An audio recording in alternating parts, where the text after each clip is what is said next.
agradecer a Fernanda, a Andrés, a Mariana por esta invitación. Siempre venir y conversar con profesionales ajenos a nuestro métier es muy interesante porque uno aprende y ve cosas que desde afuera es muy difícil registrar, y entonces el enriquecimiento que uno recibe es enorme. A mí me gustaría hoy conversar con ustedes, y puse un título un poco provocador, ¿no? ¿Qué enfermó al sistema de salud? Eh, Desde una mirada que quizás para muchos y muchas sea un poco teórica, pero que me parece que es una perspectiva que debemos adoptar para entender el presente. Siempre, digamos, pensar el presente es algo complicado, ¿no? Uno está inmerso en él y entonces poder mirar más allá de el ejercicio inmediato de nuestras tareas, de nuestra vida, de nuestras eh, prácticas, es complejo.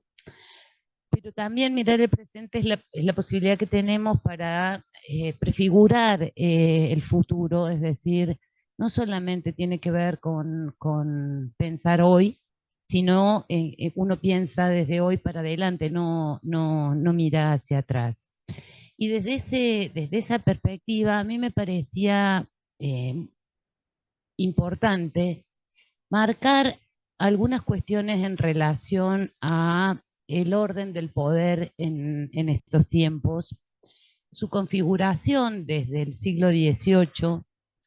Brevemente, no es que voy a hacer una historia del Estado y del poder, sino que particularmente me interesa situar el campo de la salud como una de las dimensiones más significativas en la construcción del poder desde el siglo XVIII hasta, yo diría, fin del siglo XX.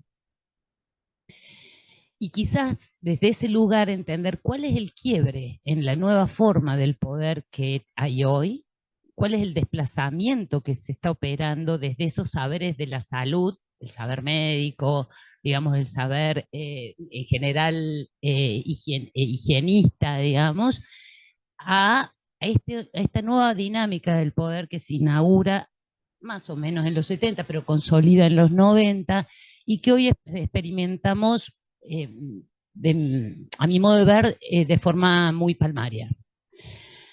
Desde el siglo XVIII hay una configuración del Estado que va de la mano de un conjunto de saberes, pero hay dos que son los más significativos. Uno es el saber jurídico, ¿sí? Y otro es el saber médico o el saber de las ciencias de la salud para abarcar allí a todos y todas las profesiones. Pero básicamente, por la condición hegemónica de la medicina, el saber médico ha sido uno de los pilares que organiza y configura la dinámica del poder y constituye una forma del Estado, ¿sí? Lo que nosotros hemos visto, ¿no? Los más viejos, las más viejas, como yo, digamos, es un Estado que tenía y desarrolló un conjunto de instituciones, ¿sí?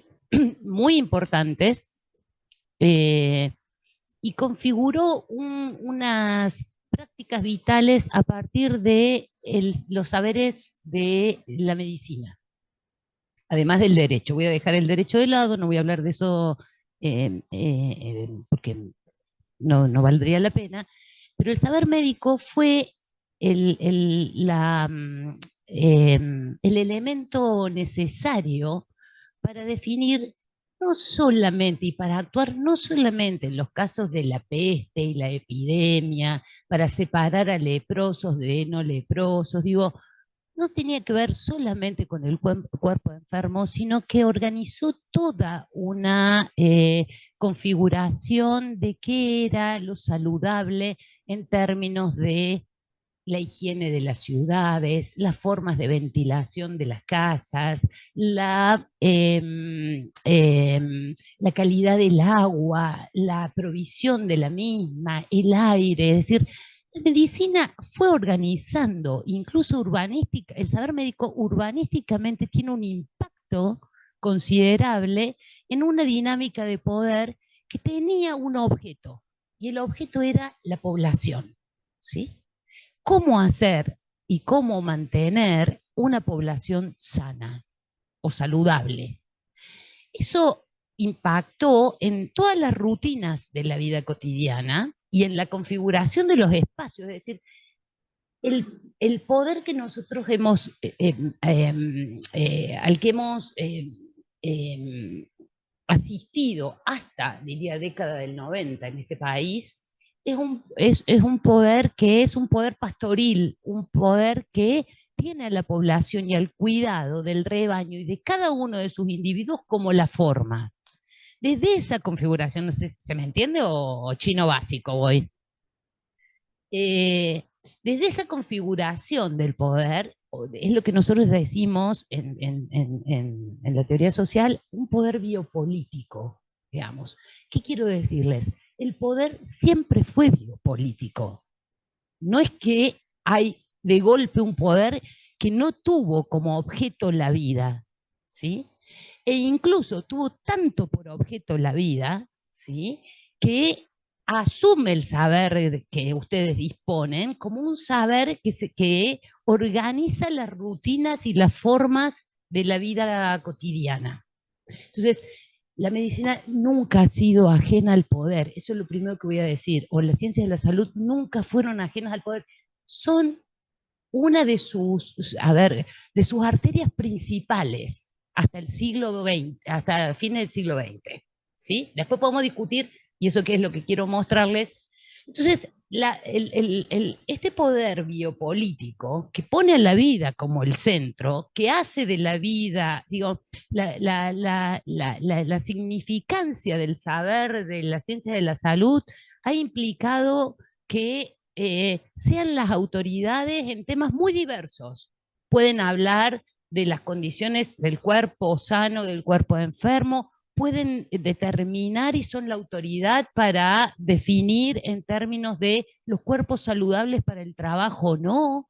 Digo, son los que de alguna manera han teorizado y puesto en práctica las dinámicas de la reproducción y la sexualidad. Digo, a ver, el saber médico armó una representación del mundo que es el poder que, junto con el derecho, no lo voy a soslayar, pero le dio y encarnó en una específica diagramación de un Estado que entendió, por ejemplo, que el sistema de salud debía ser un sistema accesible y público, ¿sí? Y universal. Esa idea, digamos, tiene que ver con cómo cuido a la población, cómo administro la población, cómo defino las condiciones en las que esa población se desarrolla o no se desarrolla, eh, cómo tipifico a los cuerpos sanos, enfermos, normales, anormales. Digo, toda esa enorme capacidad clasificatoria de la medicina ha sido, ha instituido un poder específicamente biopolítico y que se traduce en las instituciones como las hemos visto, digamos, en términos hospitalarios. Y se traduce también en la enorme jerarquía que durante siglos tuvo el saber médico, digamos. Nadie puede pensar que la medicina y sus agentes han sido reconocidos, respetados, considerados como, digamos, un saber incuestionable, sino es porque tenían un poder incuestionable también. Es frecuente que cada uno en su disciplina, ejerciendo su específica, su especialidad, no mire el todo. ¿sí?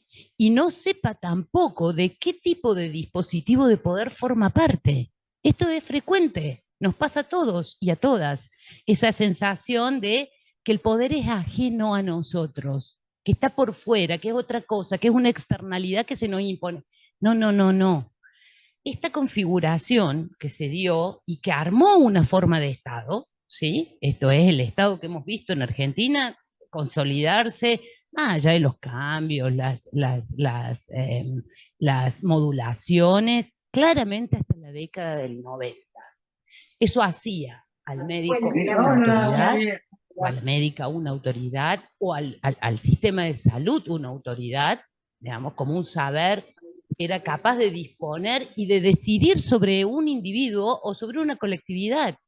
Que alguien me rotule como enfermo tiene una implicancia en mi vida significativa.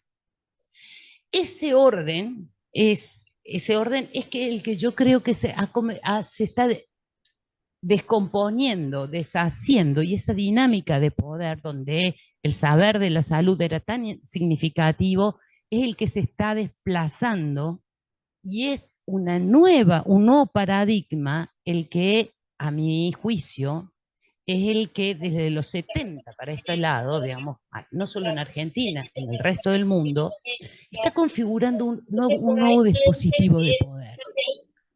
Lo que enferma al sistema de salud, más allá de lo que pueda ser las cuestiones de gestión, financiamiento y todo esto, es mucho más grande que esas cuestiones específicamente administrativas.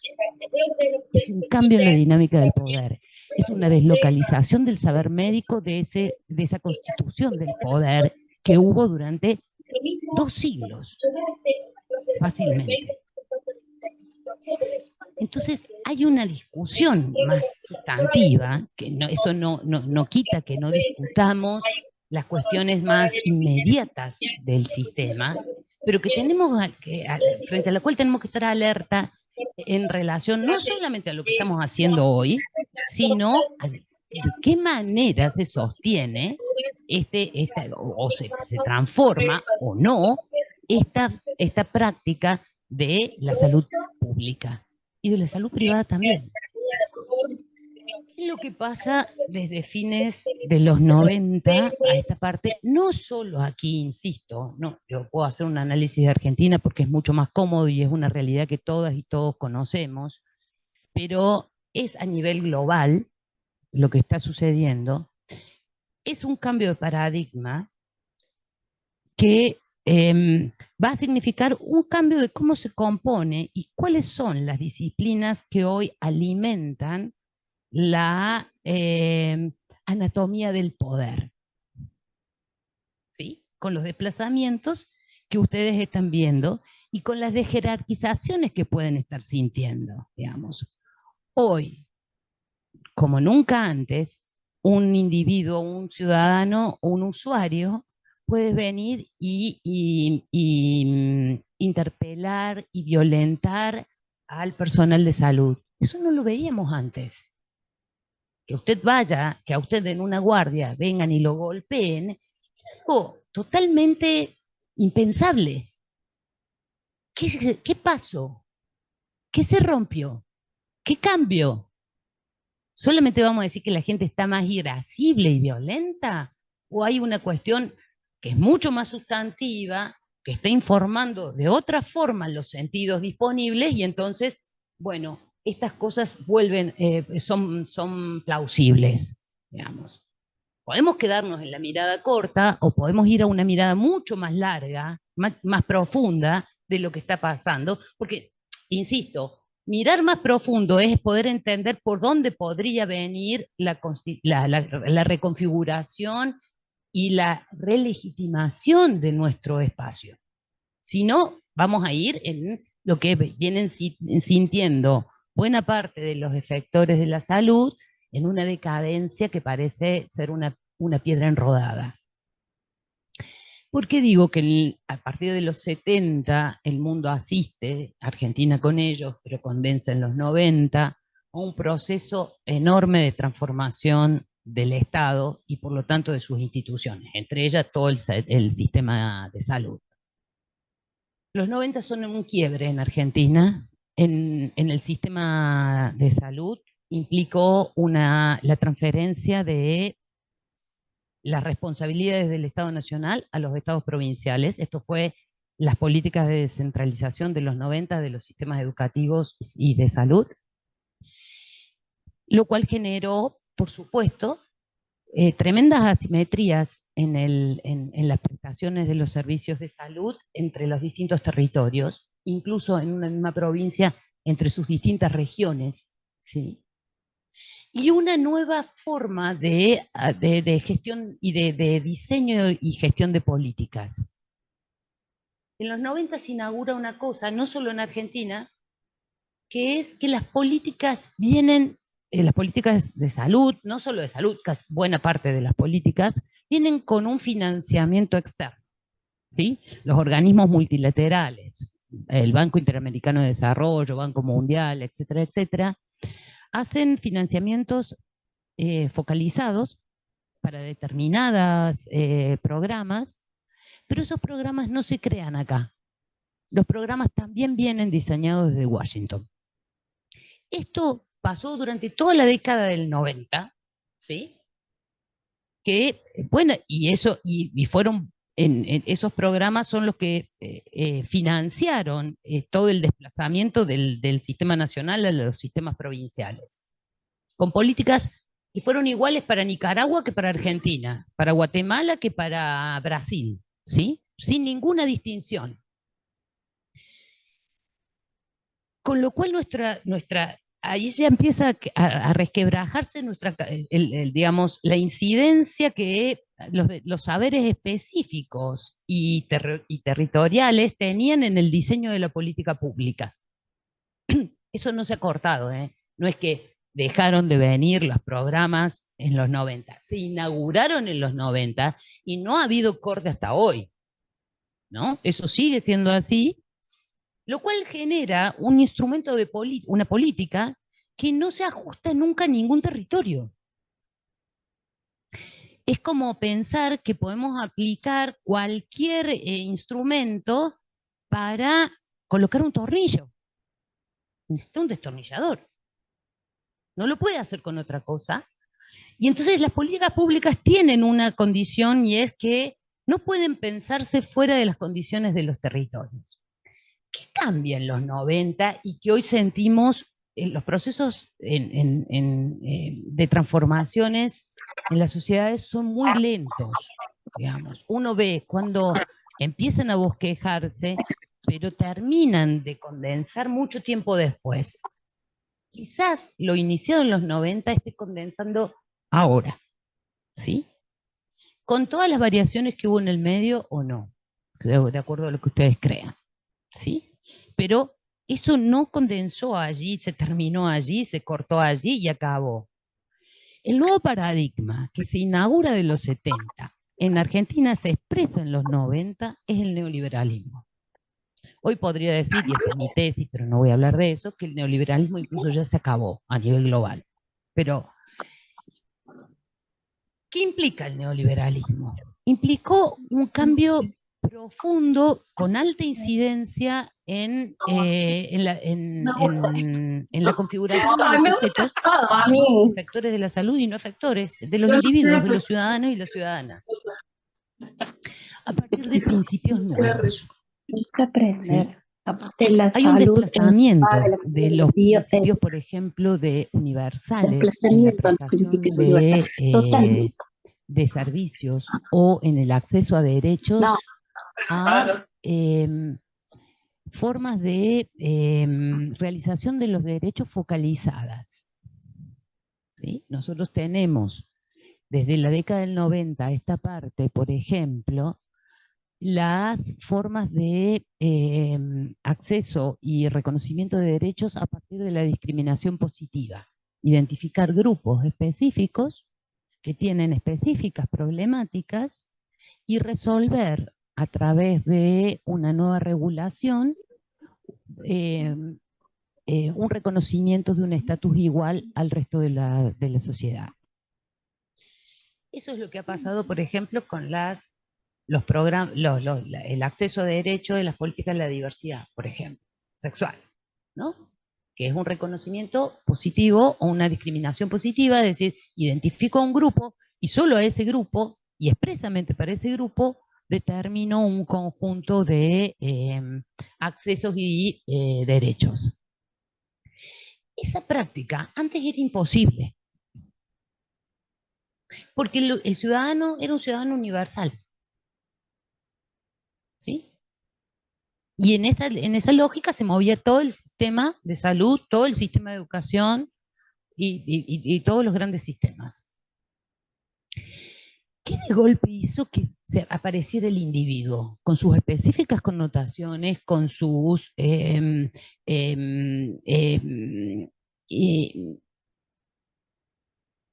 derechos insuficientes? ¿Qué apareció? Un nuevo paradigma, gente. Un nuevo paradigma y un nuevo paradigma del poder. El objeto ya no es la población, como eran las políticas antes, y en las cuales el saber médico tuvo una alta incidencia. Ahora, el objeto del poder es el individuo, aislado, solo. ¿Sí? Un nuevo conjunto de prácticas que a todos nos han tocado, es decir, cuando uno dice que hay un cambio de paradigma, ¿sí? En términos de cómo se gestiona y se organiza el poder, nadie está ajeno, es decir, nosotros somos todos cuerpos neoliberales, aunque no seamos neoliberales. Estamos configurados por la dinámica del poder. Digo, y esa es la primera cosa que uno tiene que saber, digamos, reconocer ese lugar, digamos. Sí, este es el dispositivo de poder que configura el presente. Y por lo tanto, nadie es ajeno a eso, es como no respirar. Digamos, podemos tener distancias, problematizarlo, no estar de acuerdo, ser contrarios, que sea una ideología que nos ofende o nos afecta, pero no estamos afuera. Es como el etos, así, como el aire que se respira. ¿Qué cambios produjo en la década del 90 y que condensan hoy? Bueno, a ver, la idea de que el único derecho es un derecho individual no es lo mismo que pensar en términos de población, que los derechos están extendidos universalmente a todos. Y entonces opera un nuevo mecanismo. Hay una extrema mercantilización de la vida. Nunca antes estuvo tan mercantilizada la vida como hoy. Nunca. Porque el principio del saber que ahora informa este paradigma no es ni la medicina ni el derecho, es la economía. Entonces, ¿cuáles son los sustratos que van organizando las lógicas del poder, los sustratos en términos de conocimiento, y quiénes son sus efectores, ¿sí? Hacia los desplazamientos, las jerarquizaciones y los reconocimientos incluso que las profesiones tienen.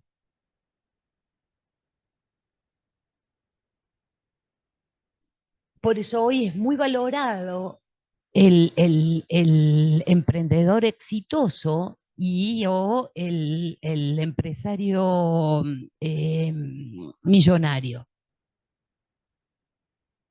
y no el doctor Favaloro. ¿Entienden? Digamos. Tiene que ver con una dinámica del poder.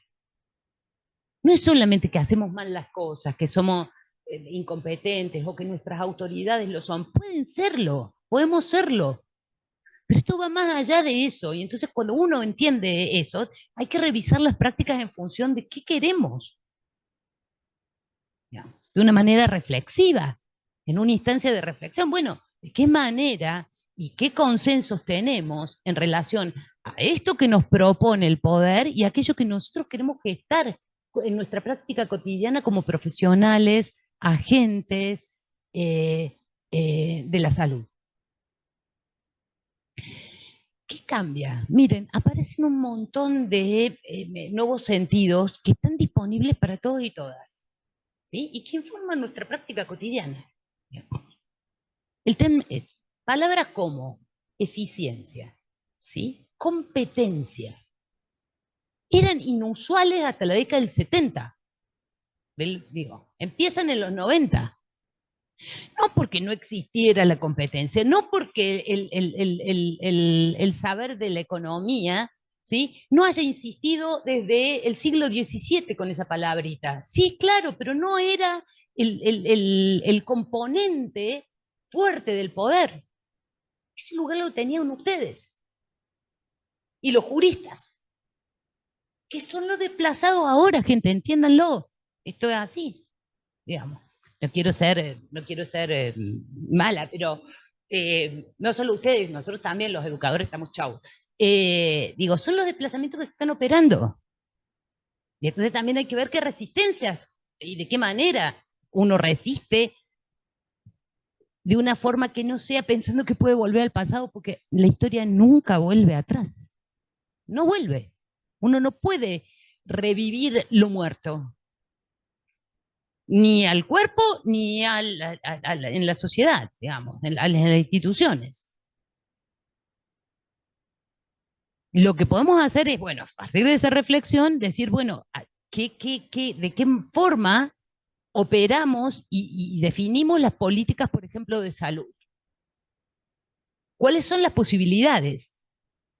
No vamos a renunciar al poder que tuvimos, eso es lo razonable, ¿sí? Sino de qué manera lo vamos a ejercer y hacia dónde. Entonces, a mí me parece que este cambio, digamos, ha hecho a un nuevo sujeto y que somos nosotros también. Somos los sujetos del rendimiento, gente. Todas nuestras instituciones miden rendimiento. ¿Ustedes creen que no es porque de golpe se dieron cuenta de que hay alguna dificultad en las prácticas de los agentes? No, una dinámica del poder. Está obligado a rendir. Y su capacidad y su reconocimiento vendrá en términos de ese rendimiento. Esto es, individuo, competencia, rendimiento. Son los nuevos principios que organizan un nuevo dispositivo de poder, ¿sí?, que ya no va hacia la población, sino que va directo a encarnar en cada sujeto, destinado a cada individuo. Usted ya no necesita al amo con el látigo pegándole en la espalda para laburar. Usted es su propio amo. Usted se autoexige en relación a parámetros que también desconoce. Si es el sujeto quemado, los problemas de agotamiento, ¿sí?, intelectual, es el síndrome de la época. Es el efecto del poder. Cuando usted ve eso, lo que tendría que mirar, no solamente la cuestión clínica del tipejo o la mujer, digo, sino mirar qué condiciones han hecho este sujeto de esta forma. ¿Qué pasó acá? La sociedad enferma. ¿El poder enferma? Sí, el poder enferma. ¿Y el poder sana? Sí, el poder sana. ¿Sí? Entonces, lo que lo que enfermó al sistema de salud es el cambio de paradigma que lo desajustó, lo dejó descolocado, lo dejó con principios que ya ni el ciudadano que viene, ¿sí?, que antes era un paciente y hoy es un usuario, fíjense el cambio de palabras, ¿sí?, que no es casual, todo es mercantil, gente. Ya no comprende. Las lógicas de nuestras instituciones están desacompasadas de los sentidos del presente, con los que la gente vive, con los que nosotros nos regimos, con lo que nos regulamos, nos guste o nos disguste. Son consumidores y usuarios. Eso es el mercado. Esas son las formas del mercado. Antes eran las formas de la salud y el derecho, ahora ya no más. Por eso puede alguien decir y cuestionar el acceso público y universal a estos servicios. Por eso alguien puede pensar que podríamos discriminar poblaciones usuarias, ¿sí?, de los servicios públicos y otras que no deberían ser usuarias.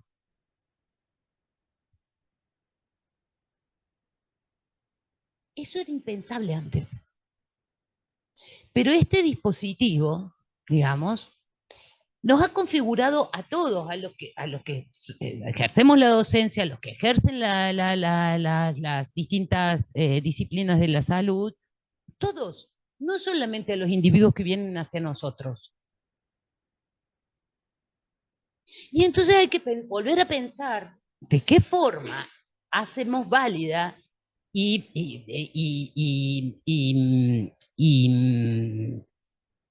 reformulamos, ¿sí? Si esa es nuestra intención, la idea de una salud accesible y pública para todos y todas. No, volver atrás no se puede. No es una opción. Las opciones que tenemos son dos.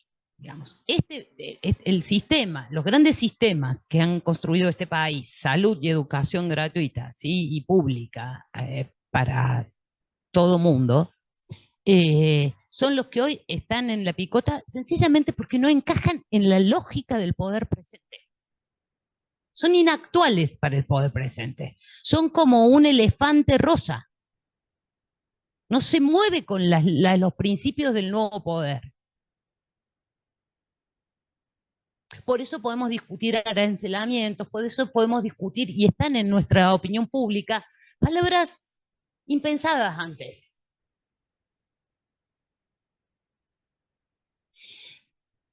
Esta nueva dinámica del poder, ¿sí? Que a mi juicio condensa hoy a destiempo con el mundo, digo, el mundo se está deshaciendo del neoliberalismo hacia otras formas aún más preocupantes en algunos casos, pero esa dinámica neoliberal nos pone en cuestión, ¿sí? Nos está dejando así claramente expuestos a la sociedad. Somos un exceso, somos un gasto, somos improductivos, ¿sí? Y opera todo un andamiaje de desprestigio, ¿no? Todo lo público es malo, todo lo público es, sus agentes son unos vagos e incompetentes. Si están en lo público es porque no serían exitosos en lo privado. Esta nueva comprensión no nos puede ser ajena. Influye, impacta en la forma en que estamos haciendo lo que hacemos, con el amor y la dedicación o no que tenemos. Impacta en cómo nos ven aquellos que recurren a nosotros y que pueden violentarse y pegarte. ¿Por qué? Hay un enorme... esto no tiene nada solamente que ver con que la opinión pública esté dispuesta, diciendo cosas en este sentido, ¿sí? Sino que el poder viene en este sentido. La opinión pública lo único que hace es reflejar ese poder que está transitando y que nos está organizando. Entonces, cuando nosotros como profesionales, ¿sí? Renunciamos a discutir el tema del poder y asumir que lo tenemos, digamos, y desplazarlo a un agente externo, ¿sí? Renunciamos también a la posibilidad de modificar las cosas, cambiarlas completamente o parcialmente o apenitas. El sistema de salud está enfermo porque no entra en la lógica del poder hoy. Y eso se expresa en todas las condiciones que ustedes entienden que están sufriendo. Bajos salarios, violencia, desfinanciamiento, etcétera, etcétera, etcétera. No es que son malos los gobiernos o buenos los gobiernos. Forman parte de una dinámica del poder que jerarquiza determinadas cosas y a otras las deja allí. Bueno, a lo que digo, porque no se puede pensar en los gobiernos en términos de bien y mal. Pueden pensarlo si quieren, pero hay dinámicas mucho más estructurales que el personaje de turno o la personaje de turno. Esas dinámicas son las que están mostrando esta situación de inconsistencia de nuestras formas históricas, ¿sí?, con las que el presente parece estar exigiendo. Esto hace que a usted no le alcance el salario. No es que le pagan poco porque el Estado tiene déficit, le pagan poco porque además ya no es esta dimensión por donde la que informa el poder. No es simple, como no lo es la educación. Oh, bueno, para cerrar, yo dije, bueno, podemos pensar alguna, perdón, ay, qué larga que fui, perdón, ustedes me pueden interrumpir porque yo me prendo y digo, no tengo respuestas para temas tan complejos. Tengo algunas intuiciones, pero no tengo respuestas. Además, la primera cosa que tengo como intuición es que enfrentar el problema de la deslegitimación que está sufriendo el sistema de salud solo puede revertirse con una acción colectiva por parte de las comunidades implicadas en la salud. Y cuando digo comunidades, digo tanto a los profesionales de la salud como a quienes usan y se atienden con ustedes. Es decir, hay que volver a pensar políticas desde abajo.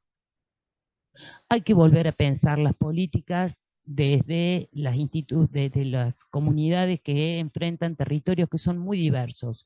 No es lo mismo la atención urbana que la atención rural, que la atención periurbana. Las poblaciones tienen necesidades, subjetividades completamente diferentes. No podemos pensar que las políticas pueden aplicarse en Córdoba como se aplican en Tulumba. No. ¿Tenemos que renunciar a la universalidad de la salud? No. Pero le tenemos que dar una accesibilidad distinta.